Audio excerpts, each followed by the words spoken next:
I'm Josie and I live in a bus. I call her my cottage on wheels because, well, she's cozy. And yes, I built her myself, which, considering my total lack of DIY skills before and the fact that I'm a professional dancer by trade, it's actually a miracle. Why a bus, do you ask? Honestly, the housing market here in England is terrifying. And as charming as my mum is, living with her forever isn't exactly my ideal. So, van life it was, the only vaguely affordable option. In this video, I'll take you through the whole van build from start to finish. And I've got an exciting competition to announce where there's £10,000 up for grabs. For those of you who have been following this saga for a while now, I thought I'd share a few more of the mistake moments. I've just stapled the thing to the floor. Oh my god. And some never seen before footage. Oh, how many times is that going to happen today? It has been an amazing adventure so far, so grab your cup of tea and let me take you back to the beginning.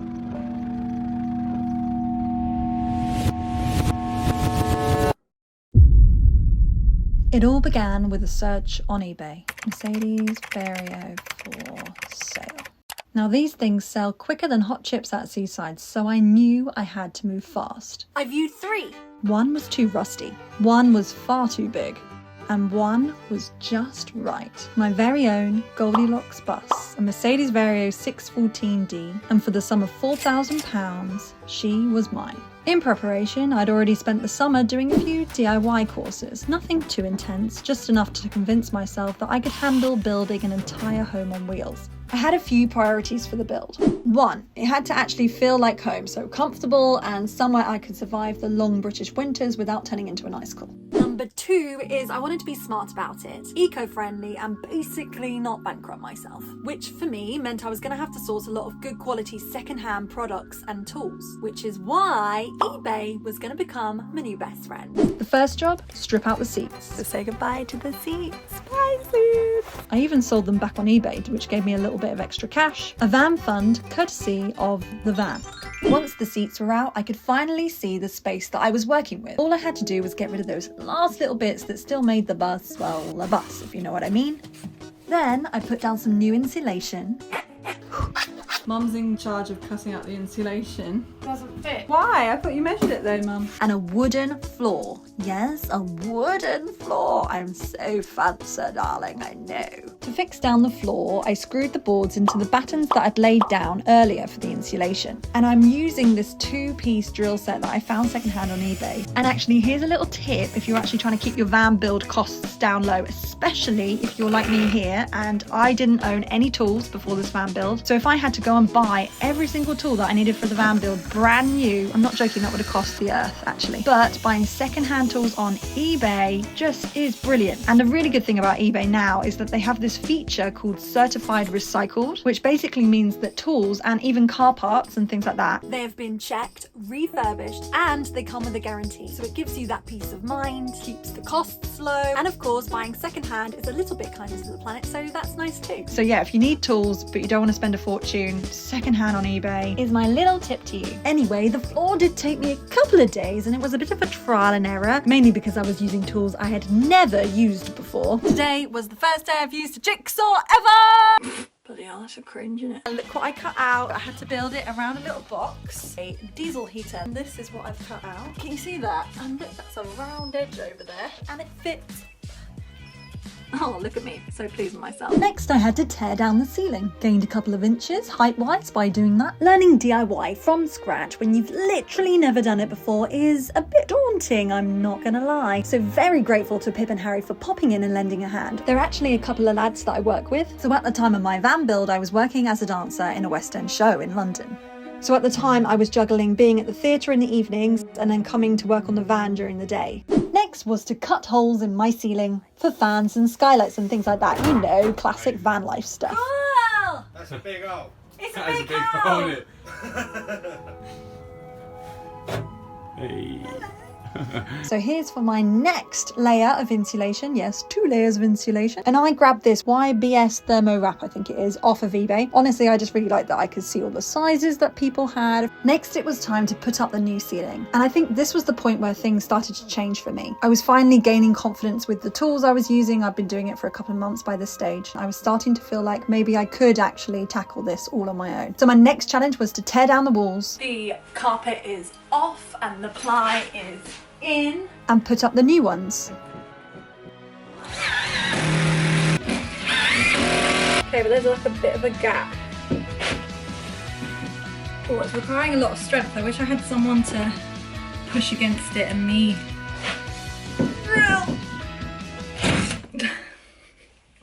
So annoying.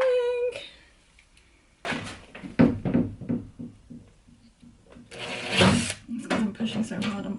Oh! How many times is that going to happen today? You annoying piece of...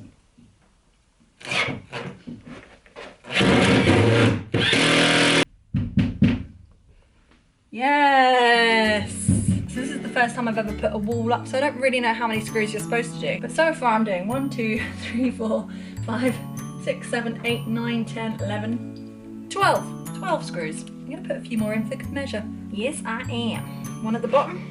And after all of that faffing, this is what the space looked like. My blank canvas. And with the walls, the ceiling and the floor kind of in. Okay, yes, the walls look a little bit mad right now. I've blocked off a couple of the windows, but don't panic, I have a plan. Look at me being a ridiculous show off. Anyway, let's discuss design. And I have so many ideas. I have Pinterest boards, I have drawings, I have cardboard cutouts. Let's go. The thing is, with a van or a bus, it's a rectangular shape, right? So essentially when you put things in either side, it automatically creates a corridor feel, which is exactly the opposite of what I want. Ideally, I'd be working with a square space, but I can't exactly change the shape of my vehicle. So, using what I've got, I'm going to try and create a squarish space for my design. And my plan goes something like this.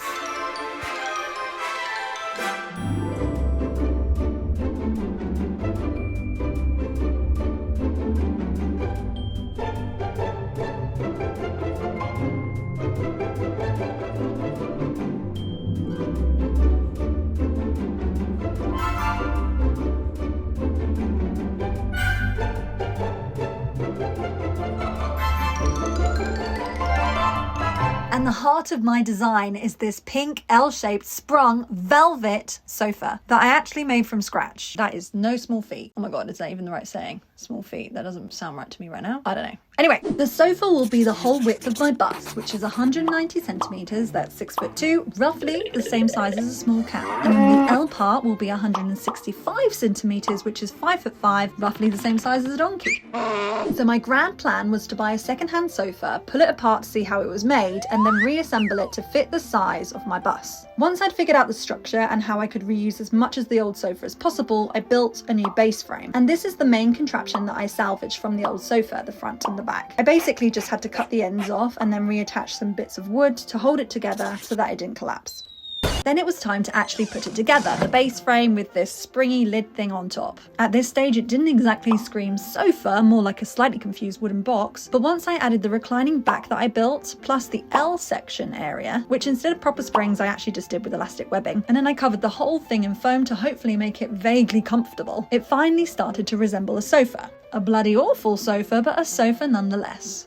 Now it's time to turn this pile of springs and foam into the sofa of my dreams. Naturally, my dream fabric was pink velvet, but I also wanted to keep things sustainable, and let's be honest, fan builds aren't exactly the cheapest thing, are they? So, secondhand velvet it was. I went hunting on eBay and found some slightly pre-loved pink velvet curtains. Honestly, they were all slightly different shades, some a bit more worn than others, and at first I thought, oh no, this is gonna look a bit messy. But actually, it gave the sofa this perfect shabby chic, cottagecore lived-in vibe that I wanted, I think. I always knew that I wanted a proper grown-up sofa in the bus, because, let's face it, I live in England and it rains constantly. And because I was planning to work full-time on the road, I definitely needed somewhere to hibernate when the sky does its best impression of a leaky kettle. I think originally I was thinking I would really need it in winter, but it turns out my sofa in summer is a great spot too. Actually, I have a little bit of a story. This summer's trip to Cornwall, I was driving my bus down there. It was something like a 7-hour drive, something like that. Anyway, my bus decided to become its own action film. Suddenly the alarm started blaring and my temperature gauge started climbing. Very stressful. I took it into a garage and they poked around a little bit and they announced that the viscous fan clutch, I really hope that I'm saying that right, was on its way out. And then they announced that it didn't actually have the correct part to replace it. And normally for me, the thought of buying a car part myself ranks somewhere between a root canal and a tax return. But I decided to have a look on eBay's certified recycled section, and I actually found the exact fan clutch that I needed. Because everything in this certified recycled bit has been checked, tested, and comes with a guarantee, I actually have it here. Like, I bought this myself. I actually had the confidence to buy a car part. Like, it felt doable. And it's secondhand, so it's more affordable for me and better for the planet. And now I can give this to my mechanic without worrying that I've ordered a dud, you know? So for someone like me who's confident now with the drill, yes, but I'm not exactly confident under the bonnet, this kind of peace of mind with something like this makes all the difference, I think. And while we're on the topic of eBay, remember that little £10,000 prize that I said you can win? Well, that is all part of the eBay Van Conversions Awards. So here's how the competition works. Grand prize is £10,000 in cash, and the category prizes are £250 worth of eBay vouchers for each category winner. Think clever interiors, sustainable builds, like all sorts. If you're in the UK and you're over 18 and you've used any like eBay parts or accessories for your build, then you can enter, and entries are open now. So if you've converted a van, or even if you're mid-build, you need to get your photos, you need to get your story, you need to head over to the official eBay site and submit. Also, did I mention that one of the judges is George Clark? Wow! I just really love that eBay is championing creativity like this. So if you have been tinkering with your own van build, like honestly, go for it. I mean, what have you got to lose? Anyway, back to my pink velvet curtains that I also bought secondhand off of eBay for my currently very ugly sofa. So after I decurtained the curtains, I laid it out flat and began to measure up and sketch out my pattern. So I needed to make 4 seating cushions and 3 back cushions. And I chose to make a style of cushion that needed boxing, which is this part, and piping, which is basically this. In fact, my back cushions had double piping. This is the first time I have ever used a sewing machine, and all of the sewing in total took me about 2 weeks. And I'm going to say that after this, I'm quite comfortable on a sewing machine. And finally, it was time to upholster the sofa. I'm telling you now, this is a 2-person job. Lucky for me, my mum was around to help me. Basically, one person has to pull it tight while the other person staples it into place, which, if you ask me, is a delicate balance between skill, patience, and just trying not to swear too much. This whole sofa build happened during lockdown, which is why most of the footage is in my mum's back garden. Sorry, mum. But once the lockdown lifted, it was back to work in the bus, which started by adding reflective film on my windows. Next up, the framework, starting with the bed at the back, because, you know, I want that classic van life thing where you open up the back doors and you have the stunning view.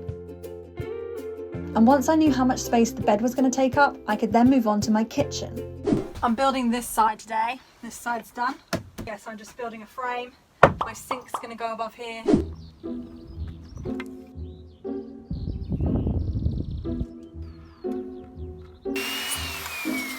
So I've gone for 2x4 size batten to use as my framework, which apparently is quite big for a van build. However, I really like that chunky look that it gives. I feel like it's more rustic and cottagecore. / I have a 7.5 ton bus here, so I don't have to necessarily worry too much about weight. Screwing in like a million screws because I do not want this bad boy to collapse. The hardest thing about building in a small space is having a small space to build in. Snug as a bug. So sticking with the whole recycled thing, I decided to do the whole kitchen out of pallet wood. I mean, it's free, which is marvellous. Though, well, yes, you do have to strip it, sand it, and paint it. A bit of a faff, really, but I do rather like that it's a bit rustic, a bit wonky. And well, for someone like me, who's hardly an expert, it's actually rather perfect. Okay, so I'm trying to do this underneath cabinet. This whole thing isn't straight, like, this wall is slightly on an angle. It just means I'm gonna have to scribe. I think that's the right word, scribe. Before this project, I'd never even heard of the word scribing. It's basically when you've got a wonky wall or ceiling and you want wood to be able to fit flush with no awkward gap, then you'd need to, as they call it, scribe, which is just a fancy way of saying trace the wobbly shape onto a piece of wood so that you can cut it to the right shape. You can get proper tools for this. I didn't have a proper tool, so I made one. So makeshift, tape it up like that. Voila. And now I'm going to run this along the edge of my wood and it should draw the perfect angle that I need. This is the plan. Ready? Under. And this is my balance on your head technique. Honestly, heads are very handy. Why I didn't use clamps? Don't know. Literally couldn't tell you. No idea. Success, I think. I don't think you've ever seen such professional building in your life. Truly. Again, could have done with some clamps here, I think. I actually didn't buy any clamps the whole time I was doing this fan build. I hope that's right. For the second side, I discovered a slightly easier way to do the under cabinet myself by chopping it into smaller pieces and attaching them one by one. By now, the kitchen monster was really starting to take shape. So I thought it was time to order some of the appliances. Naturally, I turned to eBay, my trusty friend throughout this build. My cooker came from there and my fridge too. Fully 12-volt compatible too. And well, at the cheapest price. So really, you can't argue with that, can you? Literally just. Oh! I've always thought that the inside matters as much as the outside, cupboards included. So rather than leave mine looking like a sad storage locker, I lined them with wrapping paper, a generous sweep of PVA glue to hold it, and then a seal so that it won't turn sticky the moment damp gets in. Right, cupboard doors next. Naturally, I start with a cardboard template because, let's face it, if I made anything perfectly straight, that would be a miracle. I cut it out with a jigsaw. Then once it was cut to size, I had to check that it would actually fit in the space it was allocated to. Once that was sorted, I needed to measure it because I'm going to split this into two. Because two tiny little opening doors just screams cottagecore cuteness cozy to me. Oh, this is a fantastic advert for wearing safety goggles. Don't do what I did. This silence here from me means that it really hurts, so yeah, should have had my safety goggles on. So continuing on, I marked out the middle, cut that in half with a jigsaw. Then I cut out little squares inside of the big squares.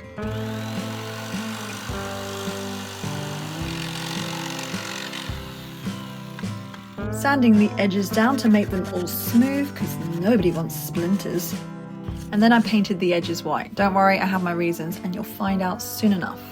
So yeah, this is the calico fabric that I'm using to put in the middle of my squares, cutting that out roughly. And then I staple it to my plywood, and I use a surface to do this that is not on the floor. The one I did previously to this one, I actually did on the floor in my bus, and let's just say it did not go well.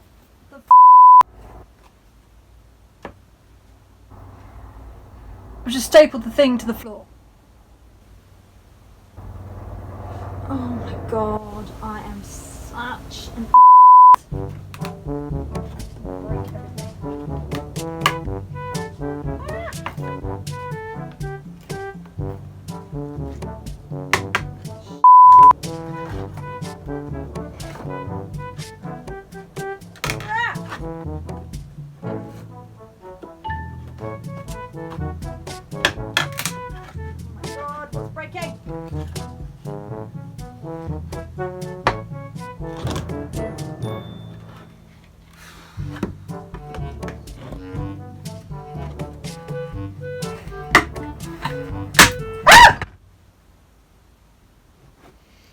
I will not be doing that again. Back to the questionable building process of these cupboard doors. Yeah, that's right, I'm banging down these staples. I mean, other people will probably saw them off, but I really don't like those tools that spark at you. And then taping over the sharp bits because, you know, ow.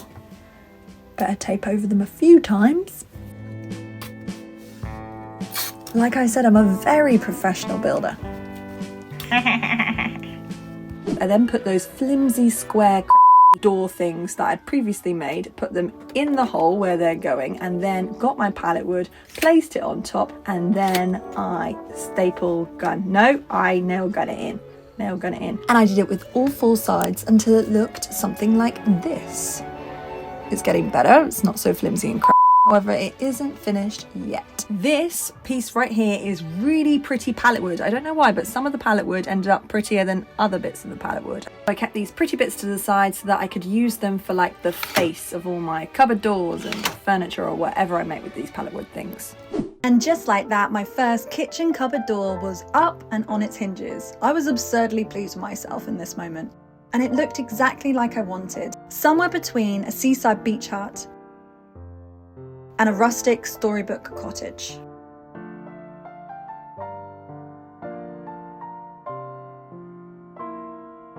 You may have noticed that whilst building this kitchen, other areas of my bus have started to progress as well. And that's true. The window frames and walls were also coming along nicely. But building a van, well, in my experience, it's not exactly a neat, linear process. It felt like, to me, you couldn't just finish one task and then move on to the next. It was a bit of this and then a bit of that. So why don't we pop over to the bedroom to see how things are getting on there? My idea was to create a dividing wall. Now I know what you're thinking, a wall in a tiny bus, really? But hear me out. In my design, I wanted each area to feel like its own little room. The bedroom, the kitchen and sitting area, and the bathroom. Essentially, I'm just making a box bed. And a box bed is a bed that looks like it's in furniture, apparently is the technical term. So here I'm building my frame and I'm using 2x2 batten, and I decided the wall itself was going to be about 13 centimeters in depth, and that will allow enough room for my little love heart drawers and cubbyhole cupboards. It's built from the ground up and is the whole width of my bus. Then I have 2 pillars at the sides, and then I will put a bar at the top, so therefore it creates the picture frame box bed situation. So now that my framework is done, and it doesn't look too bad if I do say so myself, now it's time to make the love heart drawers in these little spaces here. Essentially, I just cut out little love hearts with my jigsaw, and how these work is you stick your finger in and you pull the drawer out. I thought holes would be better over handles here because, as this will be the bed area, I didn't want to be stabbed in bed while rolling over by any handles. So it just kind of made sense to make holes. And I think they turned out pretty cute. So basically, in the pillars either side of my framework, this is where the little cupboards are going to go.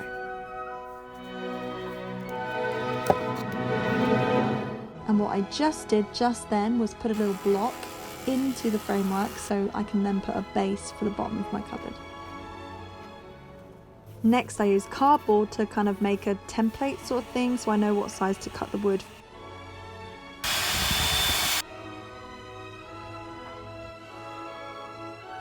Here is my sides and base all cut out in thin ply. And now we're back to one of my absolute favourite little design quirks, decorating every little single nook and cranny by lining it with wrapping paper. Because honestly, if the inside doesn't make you smile, like what's the point? So in the bedroom we are facing yet more scribing, of course. So I'm taping a pencil to a lunchbox this time, it seems. So once I had the line drawn, and then I had to cut it out with my jigsaw.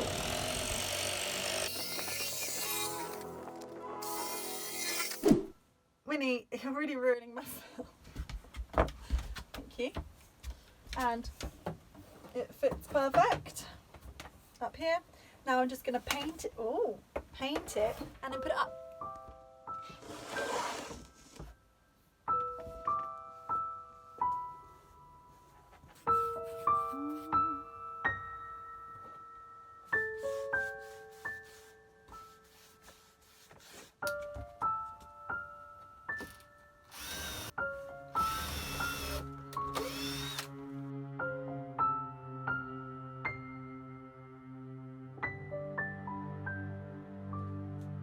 And finally, I could move on to the shutters, which arguably are the main focus of this whole box bed thing. What you can see here is my 6 little doors that will make up my bifolding shutters, 3 on each side. It's made out of 12mm ply, and I just cut it using a rail saw. Now is the fun bit. I get to decorate them. And each side is going to be different. So in the bedroom, I'm going beachy boho, and in the sitting room, I'm going colonial grid mirror. So I was thinking, stacked up like this and then some sort of border, and then I'll show you on the actual shutter. This is a mock-up I've got going on. I just can't decide whether I want pallet wood boarding or beading border. I went for the pallet wood border in the end, which meant I had to get the pallet wood and cut it into thin strips. Lots of sanding. And then I used a combination of wood glue and my nail gun to attach it to my plywood shutters. And when it came to starting the other side, first I cut wood into strips and painted them. Then I bought these square little mirrors with sticky back, and I added glue and I stuck that down along with the strips of wood as a border. Next, I cut out angles on beading to make a border for each individual square mirror. And Mum came on this day to help me stick it all down. It was a little bit fiddly.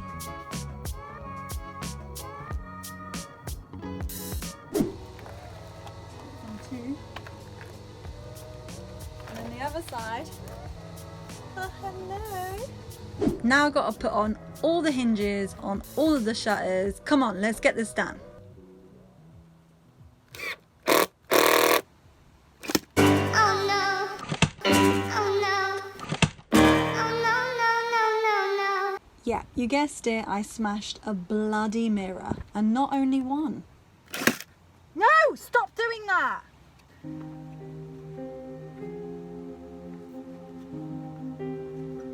Smashed 2 of the mirrors. No! Yeah.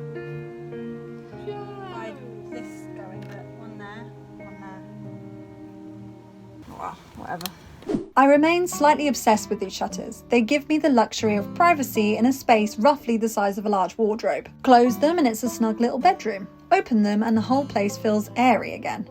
The rest of the bedroom came together too. The bedroom walls finally went up, which meant I could hide all of this horrific wiring and pretend it had never happened. Next came the country style headboard. My attempt was to make this tiny room feel as cozy as possible, and it is really wonderfully comfortable, and it does stop the condensation from the window soaking the pillows, but word to the wise, it does steal a few crucial inches from the bed. I wouldn't call it a regret of mine, more of a note for future me, if I was ever going to do it again. Then came the big storage dilemma. I needed a cupboard, but I hated the idea of ruining the lovely symmetry of the space. So I decided if it had to be there, it had to be a feature. And that's where the Beauty of the Beast wardrobe idea came from. I wanted French dresser vibes and I built it entirely from plywood. I dressed it up with a few mouldings I found on eBay and gave it a distressed chalk paint finish. Added a fancy handle, again from eBay, and suddenly it looked like it had wandered out of a chateau. It was practical, a little theatrical, and just the right amount of fairy tale drama for this bus bedroom. And obviously I had to do a decorative headboard for the other side to tie it all in, you know, for good measure. The bedroom was coming together nicely, and Winnie hadn't wasted no time at all in picking her throne, but I suppose every project needs a supervisor. Next up was the slightly less glamorous but absolutely essential part, the space under the bed. Mine was home to my electrics and my gas tanks and also an outside shower, so it really had to be a practical space, but I didn't want it to feel like a dungeon, you know. First off, I decided that I would like to build a pull-out table. I also decided that on top of that, I wanted a massive pull-out drawer to store tools and odds and ends and things like that, which required some hefty runners. I spent a fair bit of time making sure that everything felt cohesive with the rest of the van. I wanted it to echo the French dresser theme of the bedroom cupboard, so yes, it needed to be practical but also somewhat charming.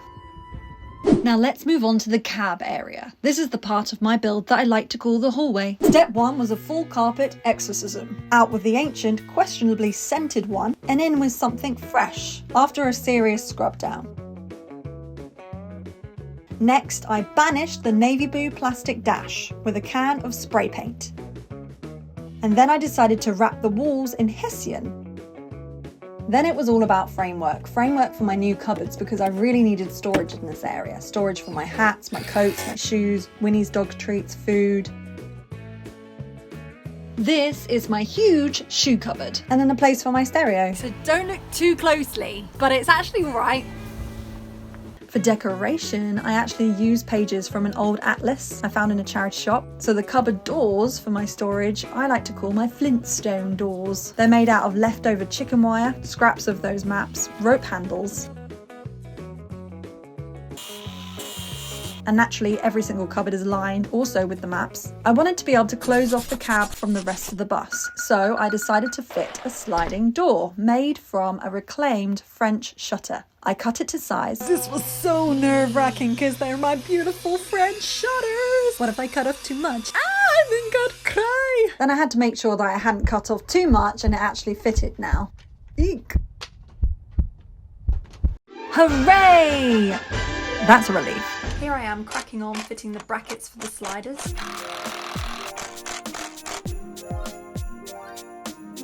And look, one shutter's up, that's the first bit complete.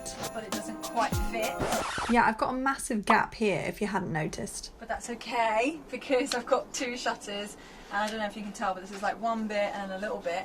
So basically I'm just going to unattach the little bit off of the other shutter, put it on a little hinge here, and then voila! It should be fine.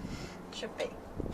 In other words, okay, right, so this is my doorway, yeah? Okay, and so this is basically one of the French reclaimed shutters that I have. You know, I have 2, this is just one of them, and it works really, really well as a sliding door. However, it doesn't quite fill the gap. I still have quite a big gap on the right-hand side. So what I was thinking I could do, cut off the small bit on the other shutter that I have, and then fit 2 hinges on this right-hand side wall, and then have the small shutter on the hinges. So basically, One side slides across, the other side hinges out.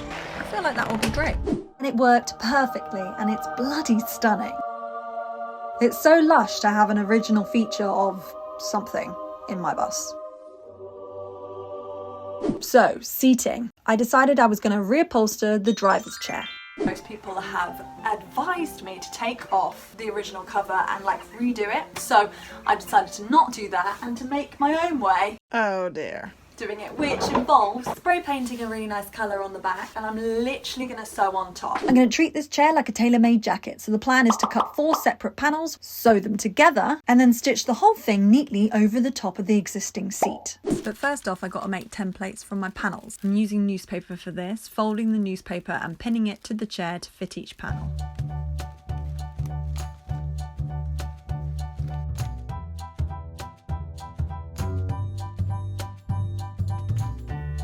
The end result is it looks like a newspaper chair.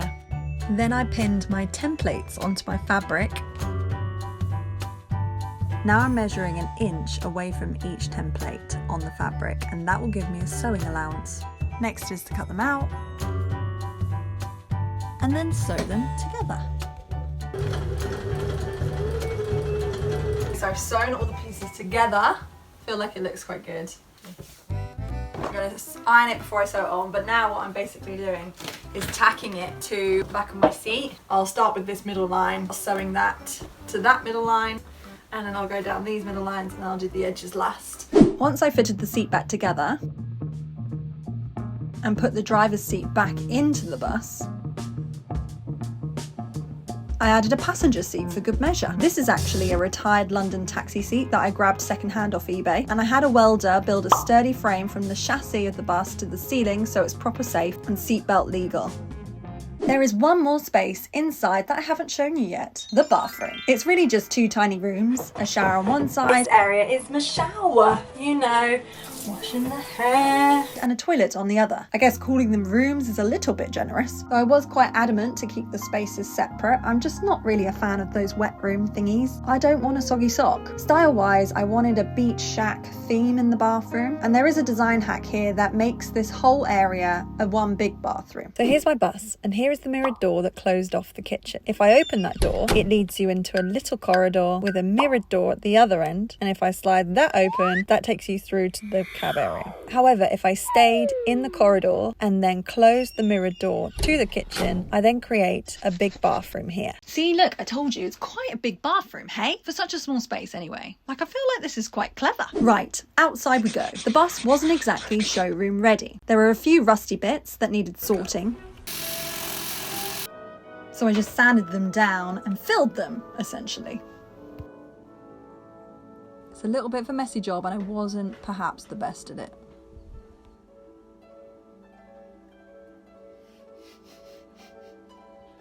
Before that is particularly big. This is after the putty. It's not too bad, is it? Plus all the usual prep work. Priming, cleaning, scrubbing, the lot. This is going to take me longer than I thought. Look at it.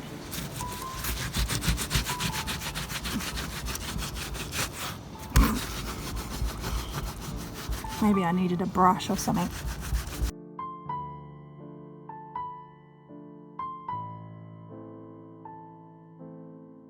When it came to the colour, I wanted something neutral, not too shouty, you know? So it wasn't immediately obvious that there's a solo woman living inside. It is finally colour reveal time. I hadn't even seen the colour before I opened this pot.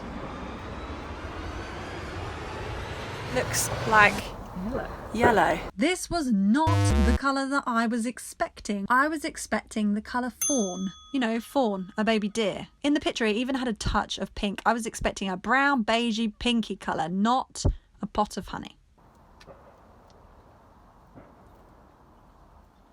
It looks the same colour as the roof. Yeah. That is not, I expected brown, eh? Shall I finish filming? Yeah, alright. This is I'm not sure how I feel about that face. And this to me is a honey pot. So as I couldn't return it, I decided maybe it would look different on. So I went for it. And here it looks kind of a sandy colour. And truth be told, as I put it on, I still wasn't sure what I thought of it. With all of the prepping and the cleaning and the derusting and the sanding and the priming and the painting, it took me a total of 3 weeks to complete. But it's so much cheaper than getting the pros to do it, so totally worth it. So for me right now, she kind of looks like a safari bus. And I think I'm into that. Finally, we're on to the finishing touches, and honestly, the details are just as important as all the rest of the big stuff. First up, the kitchen. I wanted rustic countertop, so I got a secondhand, very orange pine wood table and gave it a little makeover. Sand down the horrendous shiny orange colour, and then I got this bristly sanding tool for my drill, and I actually sanded down the natural grains in the wood to give it a rustic wobbly feel. It took me a while, but the results are amazing. Like, look at that looks so rustic. I can't even believe it's the same piece of wood. Plus adding some driftwood here around the edges really gives it the vibe that I wanted. Didn't realise you could buy driftwood on eBay. Result. One of my favourite little touches in the whole bus is my branch shelf. It's practical, it's pretty, and it feels wonderfully boho. I didn't have enough space to mirror it on the other side, so instead I just installed a branch purely for the look of it, because sometimes, because it's pretty, is a good enough reason. Yeah, so I'm trying to install this there, but I think I've done this in the wrong order. In hindsight, I probably shouldn't have installed this until I've installed this. Anyway, you live and you learn. Here we go, bashing it comes. I'm using pallet wood for a backsplash that runs around all the sides of my kitchen.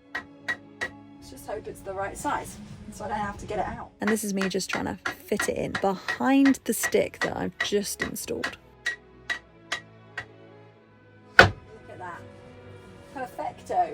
Time for tiling, and I just wanted to say a big thank you to Fiona, my mum's next door neighbour, who gave me these tiles for free that I just had to cut in half with a tile cutter, and I'm sticking them onto the pallet wood backsplash with wood glue. They're really beautiful, wobbly, kind of rustic tiles.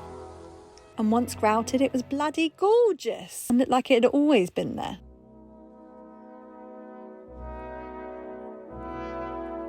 I knew that a fireplace in a tiny bus full of wood would need a lot of planning, so I got a lot of expert advice, and every surface around it, the board, the tiles, all of it is fireproof. My mum came to help me with the tiling, but the actual stove itself was installed by a certified fitter. On that note, the welding, the electrics, the gas, the plumbing, all of these things were done by professionals. I figured learning woodwork and building was enough of a challenge for me. And because every fireplace deserves a little bit of charm, I built a small kindling box with a sweet little door. All the way down the ceiling, the bus has these metal support frames, which felt a bit too industrial for the cosy cottage look that I wanted. So I built fake beams, simply just covered them with wood really, painted them a soft cream, and I left the ceiling white, and for a touch of texture I lined sections of the beams with ribbon and rope. It's a tiny detail, but the effect is surprisingly gentle and country rustic. What van would be complete without a surround sound system? So I wrapped mine in fabric and ribbon. One of my quirkier ideas, I'd say. Another one was hiding the fuse board behind a framed photo of my mum and brother. And another one was giving my bedroom headboard a bit of a patchwork finish for that extra cottagecore touch. The very last job was sewing thermal blackout blinds, a non-negotiable for full-time van life, and just like that, after 3 years of sanding, sawing, screwing, saving every penny I had and holding down a full-time job, the build was finished.